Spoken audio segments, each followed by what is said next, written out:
saya ingin program-program TNI, Kodim khususnya, ini ke depan bisa membangun sinergitas, bisa membangun kemanunggalangan dengan rakyat. Kemudian yang paling penting, kita juga selain membangun secara fisik, kita juga non-fisik. Nah, itu nanti kita akan rutin, akan kita laksanakan, tentu saja dengan bantuan dari pemerintah daerah, kemudian dari masyarakat sekitar juga, Mbak.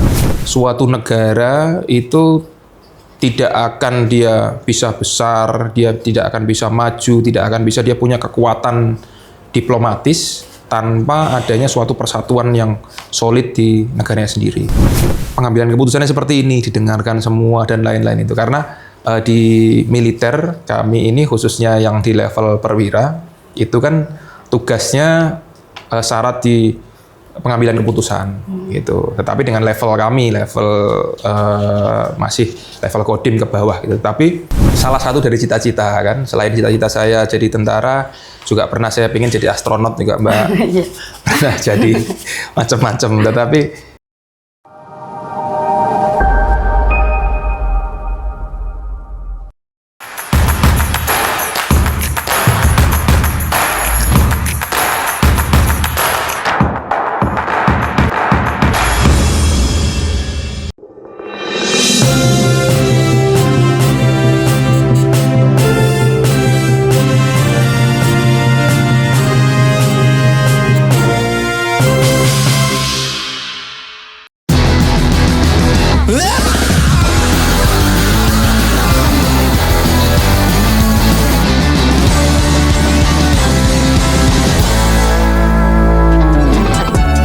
Kedai Hitam Putih,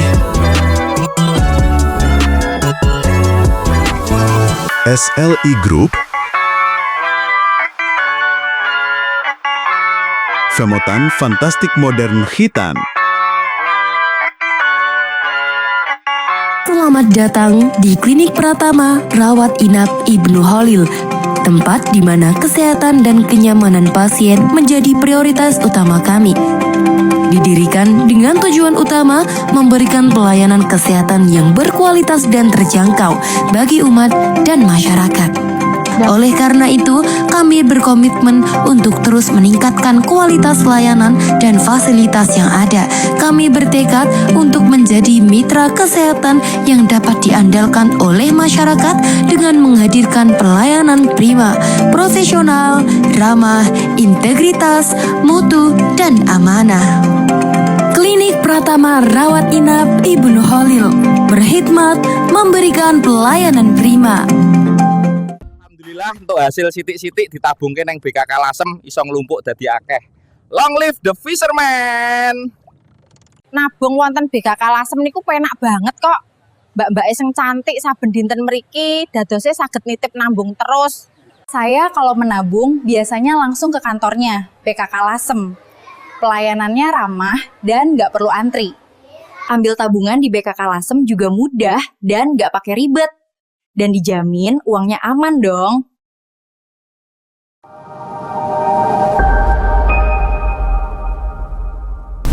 Halo Sobat Bangkit TV, senang sekali saya Alfia kembali hadir bersama Anda di program Lebih Dekat.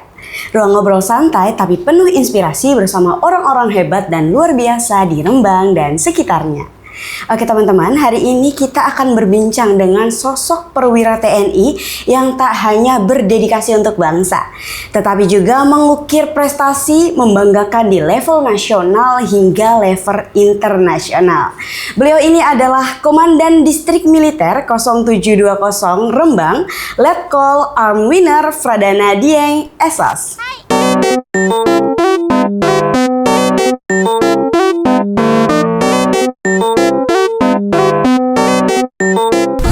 Oke teman-teman, beliau ini pernah menyabet double degree nih, yaitu lolos di US Army University Commanding General and Staff College. Waduh, luar biasa banget nih. Langsung aja kita sapa beliau ya teman-teman. Halo, selamat siang Pak Winner, apa selamat kabar? siang, apa kabar? Apa kabar juga para pemirsa? Oke, gimana nih Kak kabarnya sekarang? Alhamdulillah kabar baik, bisa hadir di sini Mbak, bersama Mbak di sini. Alhamdulillah saya juga baik Pak. Iya. Dan senang banget karena bertemu dengan orang yang inspiratif banget nih kali ini teman-teman. Oke Pak, Bapak ini kan udah pernah lolos gitu di US Army University ya Pak. Jadi bisa diceritakan nggak sih Pak perjalanannya hingga bisa meraih double degree dan lolos seleksi di US Army University? Ya, gini Mbak, itu sebenarnya berita itu juga agak melebih-lebihkan. Tetapi waktu itu saya tes, ada penawaran tes untuk sekolah staf dan komando SESCO di Amerika Serikat. Kemudian saya ikut seleksinya bersama beberapa rekan saya. Alhamdulillah lolos. Nah, lolos saya berangkat ke sana akhirnya. Walaupun di sana saya awalnya tidak ada niat untuk ngambil S2, master degree saya nggak ada niatan gitu. Tetapi ketika saya berangkat ke sana itu saya bersama 2 rekan saya, jadi bertiga dari Indonesia. Itu 2 rekan saya itu semuanya ngambil master degree. Jadi dia sekolah SESCO juga, kemudian master degree juga. Nah, saya karena walaupun saya ini yang berangkat ke Amerika ke-4 kalinya, tetapi ini kesempatan pertama saya membawa anak sama istri. Jadi niat saya ke sana itu udah saya mau menikmati sekolah saya, belajar, sisanya untuk jalan-jalan sama keluarga gitu Mbak. Walaupun nggak jalan-jalan yang keluar, yang pasti saya pengen ngasih pengalaman ke anak istri. Ini loh, ada dunia lain selain di Indonesia yang kita lihat ini ada beda. Jadi biar wawasannya terbuka. Niatnya seperti itu Mbak. Tetapi karena teman saya yang 2 orang ini, udahlah ayo sama-sama gitu. Nah akhirnya saya nyoba deh gitu. Karena ketika saya nyoba terus putus tengah jalan, nggak melanjutkan sampai lulus S2, ini saya masih dapat kredit untuk sekolah yang satu lagi, yang SESCO itu Mbak. Nah, tetapi karena ternyata ya nggak begitu susah lah, nggak ya not bad lah ininya, usahanya, effortnya itu masih bisa saya atur. Jadi jam belajarnya, tugasnya kan otomatis jadi 2 juga gitu. Tetapi saya tetap bisa, akhirnya sampai tanpa diharapkan saya bisa lulus Mbak. Gitu. Tahun 2020 dibandingkan sama 2 orang teman saya ini. Nah ini mohon maaf nih kalau teman saya denger nih, mohon maaf. Ini lulusnya duluan saya. Jadi beda 2 bulan. Saya bulan April itu sudah lulus. Jadi pas hanya saya 9 bulan saya menyelesaikan S2 itu. Gitu. Nah teman saya yang awalnya niat, memang yang menginisiasi itu malah ya 2 bulan berikutnya baru ikut lulus S2-nya. Aduh, gitu, luar biasa sekali ya Pak. Berarti selain lolos di US University juga udah bisa udah mendapat gelar master ya Pak di US Army itu sendiri. Betul Mbak, itu. Jadi itu yang disebut double degree, padahal katanya kalau double degree itu harus masternya 2 gitu. Tetapi ya karena diberitakannya double degree ya mungkin 1 SESCO sama 1 master degree gitu mungkin. Kalau berkecimpung di dunia militer ini emang cita-cita dari kecil atau bagaimana nih Pak?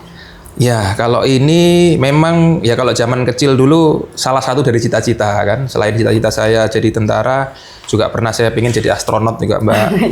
Pernah jadi macam-macam. Tetapi sampai saya lulus SMP, SMA itu akhirnya ya yang memang logis yang bisa saya raih, cita-cita saya ya ini aja, TNI gitu. Selain ya mungkin dulu pernah nyoba jadi dokter, jadi ahli komputer dan lain-lain, tapi sepertinya arah hidup saya memang mengarahkan saya jadi tentara gitu Mbak. Oke, mungkin bisa diceritain nggak sih Pak sampai sekarang bisa menjadi TNI gitu Pak dari Oh gitu Mbak. Jadi dulu itu saya lulus SMA tahun 2002 Mbak. Saya karena lahir besar di Surabaya, saya lulus SMA di Surabaya. Di sana saya setelah lulus SMA saya mendaftar ke Akmil.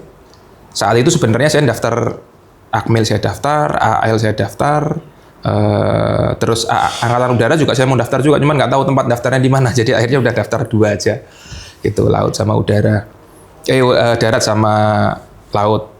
Kemudian tes, dua-duanya lulus, tetapi yang lebih cepat itu darat Pak, karena darat itu sudah level provinsi, level daerah, yang laut baru tes pertama gitu. Udah saya tinggalkan yang Angkatan Laut dengan harapan bisa masuk di Angkatan Darat. Saya daftar di Akmil, masuk akhirnya Mbak. Kemudian setelah itu pendidikan, lulus tahun 2005 ya Mbak. Nah 2005, setelah lulus 2005 saya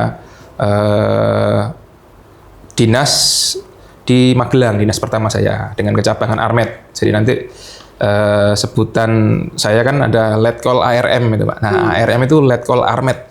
Nah saya kecabangan saya Armet, yaitu Artileri Medan. Setelah itu saya dinas pertama di Magelang lagi Mbak. Di Magelang lagi. Nah di Magelang lagi itu tadi yang S1 saya, karena saya dinas di Magelang, saya masih lulus Akmil itu saat itu masih D3. Saya merasa saya harus menyelesaikan ini studi saya, masa cuma D3 gitu. Saya bisalah nambah lagi, saya cari universitas di wilayah Magelang. Saya daftar di Untidar.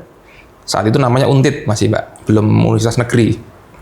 Masih swasta. Saya masuk ke sana, akhirnya S1 di sana. Kemudian setelah itu saya pindah ke tahun 2011-2012 saya pindah ke Jakarta, ke Mabesat di staf intelijen. Kemudian di sana saya dapat kesempatan untuk ke Amerika untuk pelatihan intelijen. Terus 2016 saya sekolah untuk naik pangkat untuk mayor di Amerika lagi.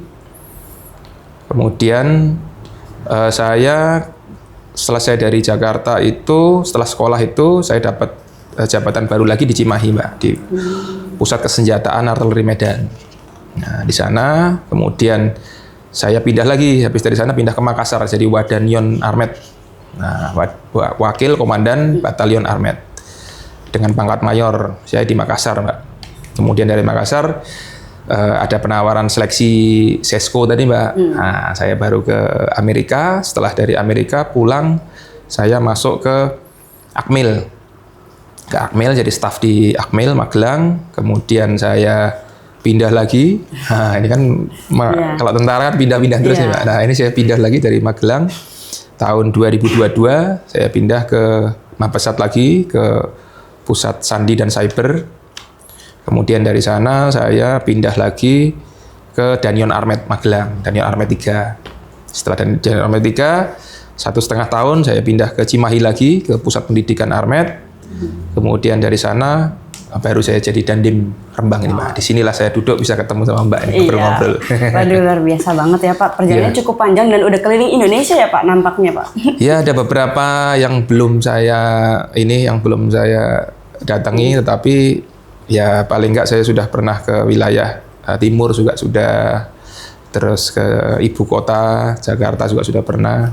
Nah sekarang di Rembang. Oke, luar biasa sekali ya teman-teman Bangkit TV. Dan spesialnya lagi Pak Winner ini pernah loh menjadi bagian dari tim Bravo, yaitu bentukan Menko Marves Luhut Binsar Panjaitan bersama 13 perwira muda lainnya. Dan tentu saja ini adalah orang-orang pilihan dan sangat luar biasa sekali teman-teman. Bisa nggak sih Pak diceritain nih Pak tentang pengalaman berharga tersebut Pak? Ya, waktu itu memang ini bukan suatu prestasi sebenarnya Mbak. Saya hanya dipercayai untuk menggawangi tim Bravo yang besutan Pak Luhut itu untuk membantu beliau di G20, di KTT G20 saat itu. Sebenarnya beliau Pak Luhut itu hanya ingin memberikan pengalaman bagi perwira-perwira muda di Angkatan Darat ini, melihat bagaimana sih konsep event yang internasional gitu, karena G20 ini diselenggarakan tiap tahun sebenarnya Pak. Tiap tahun di negara-negara yang anggota G20.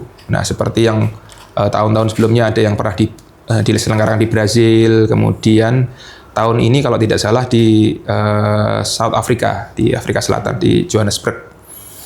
Nah beliau pengen ngasih kesempatan bagi kita ini loh, belajar, kamu lihat bagaimana pengambilan keputusan di wilayah di level internasional.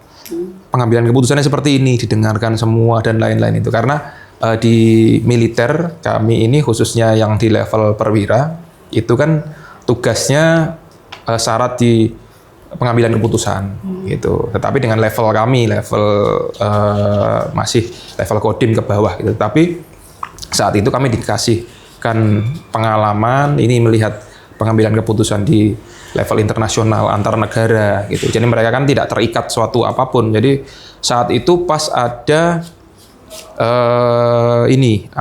selain COVID ada juga insiden yang Ukraina itu Mbak. Rusia menganeksasi Ukraina. Gitu. Nah itu dibahas bagaimana mereka negara-negara itu membela bagaimana jangan sampai ada negara lain yang mengagresi dan mengganggu negara lainnya, negara tetangganya. Nah itu suatu pengalaman yang besar bagi saya. Ya luar biasa. Berarti memang di militer sendiri juga bukan hanya soal latihan fisik ya Pak, tapi bagaimana soal berpikir kritis untuk mengambil keputusan strategis. Iya Mbak, kurang lebih seperti itu. Aduh, luar biasa banget Pak. Apa sih Pak pelajaran terbesar dari yang Bapak dapatkan ketika terlibat dalam forum internasional tersebut Pak? Ya, di sana saya belajar, saya mengetahui bahwa suatu negara itu tidak akan dia bisa besar, dia tidak akan bisa maju, tidak akan bisa dia punya kekuatan diplomatis tanpa adanya suatu persatuan yang solid di negaranya sendiri. Itu didukung dengan majunya militernya, majunya ekonominya, terus pendidikan warganya, itu semua mendukung. Jadi kalau mamanya kita kita mendengar orang-orang ada ego sektoralnya, kalau nggak ada satu profesi ini Indonesia akan kacau, kalau nggak ada profesi ini akan kacau. Padahal saya lihat di sana bahwa satu negara itu dia semua sektor akan solid dulu, dia baru bisa punya kekuatan diplomatis di mata dunia. Nah itu saya sangat berharap sekali Indonesia sedikit demi sedikit ini bisa solid, kita bisa membangun stabilitas, mungkin stabilitas ekonomi, stabilitas pertahanan dan lain-lain. Akhirnya kita bisa solid dan punya suara diplomasi yang didengarkan oleh dunia. Gitu. Aduh, luar biasa banget ya teman-teman Bangkit TV. Kita sudah mendengar nih pengalaman dan prestasi dari Pak Winner baik di kancah nasional hingga internasional. Mungkin kita akan berfokus nih Pak ke wilayah Rembang itu sendiri. Iya. Gimana sih Pak sebagai Dandim Rembang, apa sih Pak fokus Bapak dalam membangun sinergi antara TNI dengan masyarakat sipil yang ada di Rembang itu sendiri? Ya. Terima kasih Mbak atas pertanyaannya. Ini pas banget sama tugas saya sebagai Dandim. Memang di satuan saya yang sebelumnya, pengalaman saya sebelumnya, ini ada di TNI ini ya hanya melatih kemampuannya sendiri. Tetapi di Kodim ini sebagai satuan teritorial kita harus membina teritorial, bagaimana kita manunggal dengan rakyat. Nah di sini kemarin kita sudah melaksanakan TNI Manunggal membangun desa di Kecamatan Sumber. Terus tadi juga saya sudah melihat untuk rencana pelaksanaan TMMD yang ke depan yang akan dibuka beberapa hari lagi. Ini saya ingin program-program TNI, Kodim khususnya, ini ke depan bisa membangun sinergitas, bisa membangun kemanunggalangan dengan rakyat. Kemudian yang paling penting kita bisa menyelesaikan masalah-masalah masyarakat, Mbak. Nah, kemarin itu TMMD-nya yang 3 bulan yang lalu itu kita berusaha untuk membuka jalan antara jalan penghubung yang utama, yang besar, kemudian menghubungkan satu desa ini. Nah, desa itu selama ini jalannya kecil, kemudian ada jembatan yang sangat curam. Jadi kalau mau keluar masuk ke desa atau ke dusun itu ya hanya bisa naik motor, Mbak. Jadi mobil nggak bisa masuk. Kemudian anak-anak sekolah juga susah. Nah kemarin yang di Kecamatan Sumber kita sudah bisa membangun jalan, kita cor jalan, talutnya kita bangun juga. Terus jembatan yang awalnya curam karena di bawah kita bisa naikkan, kita tinggikan, akhirnya agak sejajar di jalan. Jadi untuk anak-anak sekolah apabila naik sepeda bisa lancar. Kemudian mungkin ada UMKM yang di dalam dusun itu juga bisa keluar, aksesnya bisa banyak. Nah itu selain itu kita juga menyelenggarakan kegiatan-kegiatan yang fokusnya non-fisik. Contohnya ada penyuluhan kesehatan, kemudian ada juga penyuluhan tentang wawasan kebangsaan gitu. Jadi kita juga selain membangun secara fisik, kita juga non-fisik. Nah, itu nanti kita akan rutin akan kita laksanakan, tentu saja dengan bantuan dari pemerintah daerah, kemudian dari masyarakat sekitar juga, Mbak. Karena TMMD ini programnya bukan hanya kita datang sendiri terus kita bawa material kita bangun, tapi tidak, Mbak. Ini kita kerja bareng dengan masyarakat di desa tersebut. Kita untuk kebaikan desa itu. Jadi nanti kemudian harapan akhirnya masyarakat yang di dusun tersebut atau desa tersebut bisa merasakan positifnya gitu, Mbak. Nah, nanti dengan akhirnya bisa sinergi, bisa manunggal dengan TNI. Karena memang benar-benar saya harapkan TNI, anggota-anggota saya di Kodim Rembang bisa berbuat maksimal untuk kesejahteraan, stabilitas di wilayah Rembang gitu. Oke, luar biasa sekali ya Pak. Berarti memang udah berkolaborasi juga ya Pak dengan masyarakatnya untuk Iya, bisa Mbak. menciptakan ketahanan sosialnya. Betul, Mbak. Iya. Oke, menurut Bapak gimana sih Pak peran TNI ke depan yang tidak hanya soal bidang pertahanan Pak, tetapi juga pembangunan dan ketahanan sosial di daerah Rembang? Iya. Kita di Rembang ini, di Kodim Rembang, ini kita banyak program-program yang tadi untuk meningkatkan stabilitas di wilayah. Ini kita selain melaksanakan perintah dari Mabes TNI melalui Mabesat dan Kodam, kita juga ada beberapa program-program sendiri yang kita tujuannya memang untuk meningkatkan stabilitas yang di wilayah. Seperti contohnya kemarin, Mbak, kita terjadi ada beberapa insiden di beberapa wilayah, ada demonstrasi. Nah, ini hasilnya kelihatan kalau di Rembang ini dengan kerja keras rekan-rekan semua di Kodim, ini kemudian kerjasama dengan Pemda dan rekan-rekan dari Polri, ini Rembang bisa stabil, tidak ada gejolak. Walaupun ada penyampaian aspirasi dari mahasiswa ke anggota dewan, bisa kita kawal tanpa ada insiden-insiden yang tidak kita inginkan. Jadi semuanya berjalan lancar, inspirasi dari mahasiswa bisa tersampaikan, dari driver ojol juga bisa tersampaikan tanpa ada hambatan. Gitu, Mbak. Berarti di Rembang ini termasuk situasinya stabil ya walaupun di daerah lain ini agaknya gejolaknya lebih parah lagi Pak sampai ada ini. Iya, betul, Pak. Itulah saya sangat bersyukur sekali Rembang bisa stabil.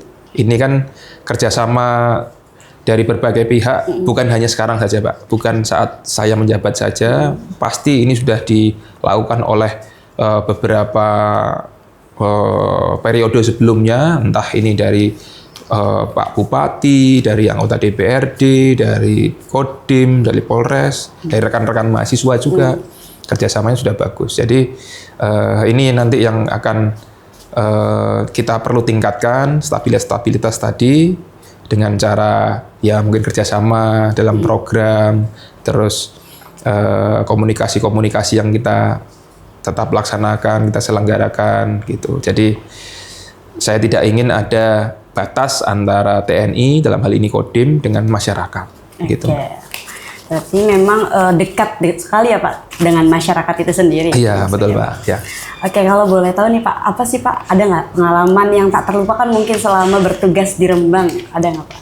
Selama bertugas di Rembang, saya di Rembang ini walaupun masih 3 bulan saya menjabat, tapi sebenarnya banyak pengalaman-pengalaman Mbak yang baru ini. Iya. Karena dari dinas-dinas saya sebelumnya, Rembang ini walaupun sama-sama di Pulau Jawa, tetapi ternyata berbeda dari pengalaman dinas saya yang sebelumnya. Jadi pengalaman yang tidak saya lupakan itu waktu saya pertama kali masuk di Rembang, Mbak. Hari pertama saya masuk di Rembang itu, saya itu setelah saya serah terima kami di Salatiga, saya datang ke Rembang ini. Saya pikir Rembang ini awalnya adalah kota ya karena bukan kota yang besar, kota yang ramai, saya pikir ya udah seperti kegiatan akan seperti biasa aja, tidak ada hal-hal yang aneh-aneh. Tetapi hari pertama saya datang, ini saya belum masuk ke rumah dinas, menuju rumah dinas. Itu di jalan itu ada konvoi Sonhoreg, Mbak. Nah, Sonhoreg itu ternyata dalam rangka sedekah bumi. Saya baru tahu di sini sedekah bumi adalah tradisi yang berjalan udah lama terus-menerus, itu lebih rame daripada Lebaran. Satu kampung itu dia bisa mendatangkan wayang orang, ketoprak, atau musik, atau mungkin reog dan lain-lain. Itu iuran tiap-tiap rumah, sukarela tanpa ada paksaan. Dia hanya untuk merayakan terima kasih kepada Allah Subhanahu wa Ta'ala, kemudian kepada alam. Jadi mereka sudah mendukung, alam ini sudah mendukung, akhirnya bisa sukses panennya dan lain-lain itu. Wah, itu luar biasa. Baru hari pertama saya, ini ternyata masyarakat Rembang ini memang syarat akan tradisi, terus rekat hubungannya. Karena di saat mungkin Mbak tahu juga kalau di saat pas hari hanya sedekah bumi, itu dari kampung-kampung datang untuk silaturahmi, masuk ke rumah-rumah gitu. Nah, itu pengalaman saya yang tidak akan saya lupakan karena itu berbeda dari wilayah dari pengalaman tugas saya yang sebelumnya, Pak. Waduh, luar biasa sekali ya Pak. Itu baru hari pertama aja udah culture shock ya Pak. Hari pertama. Iya, culture shock tapi yang positif ini, Pak. Yang positif, saya ya, senang banget, ya. Iya, berarti itu mungkin salah satu budaya dari masyarakat Rembang yang udah dipupuk dari leluhurnya seperti itu. Iya, betul, Pak. Oke, luar biasa sekali. Mungkin Pak, kita move lagi ke yang lebih santai lagi nih Pak, yaitu games gitu. Jadi nanti saya akan mengajukan pertanyaan, lalu Bapak menjawab dengan cepat dan jujur ya Pak. Iya, oke. Dan wah, ini kayaknya ini nggak serem-serem nih. Enggak. Oke, langsung aja ya Pak. Oke, Bapak ini lebih memilih bertugas di luar negeri dengan tantangan global atau mengabdi langsung di tengah masyarakat daerah? Lebih milih mana Pak? Mengabdi langsung di masyarakat daerah. Ini jawaban cepatnya, Pak ya. Iya. Tapi kalau jawaban penjelasannya kan sebelum-sebelumnya itu saya ke luar negeri itu ibaratnya kalau mobil itu isi bensin, Pak. Di sana itu hanya belajar, hanya mencari ilmu, mencari pengalaman, kemudian mempraktekkan. Nah, prakteknya itu di saat saya bersama masyarakat ini. Ini saya bisa mempraktekkan ilmu-ilmu yang saya pelajari. Jadi kalau umpamanya saya ke luar negeri terus, itu sama aja isi bensin terus, Mbak. Nggak pernah mempraktekkan ilmu saya. Nah, begitu saya di Kodim ini, saya bisa berkontak langsung dengan masyarakat. Nah, saya bisa mempraktekkan apa-apa yang bisa saya pelajari di luar sana. Karena sebelumnya saya waktu S2 itu, Mbak, tesis saya, jangan dianggap kalau saya di sekolah di Amerika terus tesisnya tentang bagaimana bom nuklir, bagaimana perang, bagaimana, tidak, Pak. Saya di sana menulis tentang bagaimana operasi penanggulangan bencana TNI di Indonesia. Nah, itu. Jadi pas saya sidang di sana, makanya banyak yang mengapresiasi karena di sana sebenarnya tugas selain perang itu juga ada, Mbak, di sana. Tetapi jarang ada yang berani untuk menuliskan terus mempelajari gitu. Sebenarnya ada mereka, kita juga tugas selain perang itu juga ada yang menyadur dari sana juga. Tetapi intinya bahwa mereka kagum dengan tugas TNI di Indonesia ini karena dengan 17.000 pulau ini kita pas di Ring of Fire itu bencana alam itu setiap hari ada, walaupun ada kecil ada besar gitu. Jadi operasi penanggulangan bencana ini memang benar-benar penting bagi masyarakat Indonesia. Begitu, Mbak. Oke, luar biasa sekali. Berarti memang ke luar negeri ini untuk mencari ilmu dan haus akan ilmu ya Pak. Lalu mengimplementasikan di negaranya sendiri, ya itu bukti cinta tanah air Bapak. Iya, Mbak. Ya. Oke, mungkin pertanyaan selanjutnya ya Pak.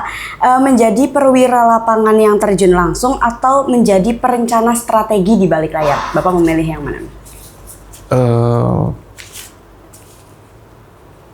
Kayak ini berat sekali, Pak, pertanyaan ini, Pak. Saya lebih milih yang pertama sebagai pelaksana di lapangan. Iya. Walaupun ini, Mbak, kalau di TNI, ini jawaban panjang lagi, Mbak. Tadi kan jawaban cepat nih. Iya. Nah, jawaban panjangnya kalau di TNI ada saatnya karir seorang itu di pelaksana lapangan, tapi ada saatnya di perencana gitu.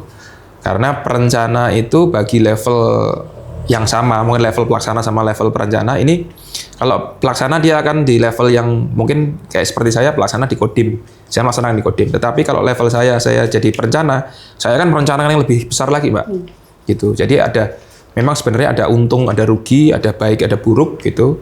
Tetapi memang sebagai pelaksana ini bisa melaksanakan langsung, bersentuhan langsung dengan informasi yang up to date karena kita melihat sendiri kan kondisi keadaannya. Tetapi perencana itu dia cenderung orang-orang yang lebih pintar karena dia akan merencanakan sesuatu tanpa informasi yang dia lihat sendiri, dia akan mengumpulkan informasi dari orang lain gitu. Tapi sebenarnya saya dua-duanya bisa dan pengen di posisi dua-duanya mungkin bergantian gitu. Tapi saat ini saya menikmati sebagai pelaksana di lapangan begitu. Oke, siap Pak. Oke, luar biasa banget ya teman-teman Bangkit TV. Dari kisah perjalanan hingga pengalaman internasional dari Pak Winner, kita belajar nih bahwa menjadi TNI ini bukan hanya soal disiplin dan ketegasan teman-teman, tetapi juga tentang dedikasi, prestasi, dan keteladanan. Terima kasih banyak Pak Winner atas waktunya, inspirasinya, dan pengabdiannya untuk bangsa hingga selama ini. Gitu, Pak. Oke. Dan tentu saja saya mengucapkan terima kasih banyak kepada teman-teman Bangkit TV yang sudah setia menyimak dari awal hingga akhir. Sampai jumpa di episode berikutnya. Mari kobarkan semangat cinta negeri dan terus berkarya untuk Indonesia yang tercinta. Salam Bangkit TV.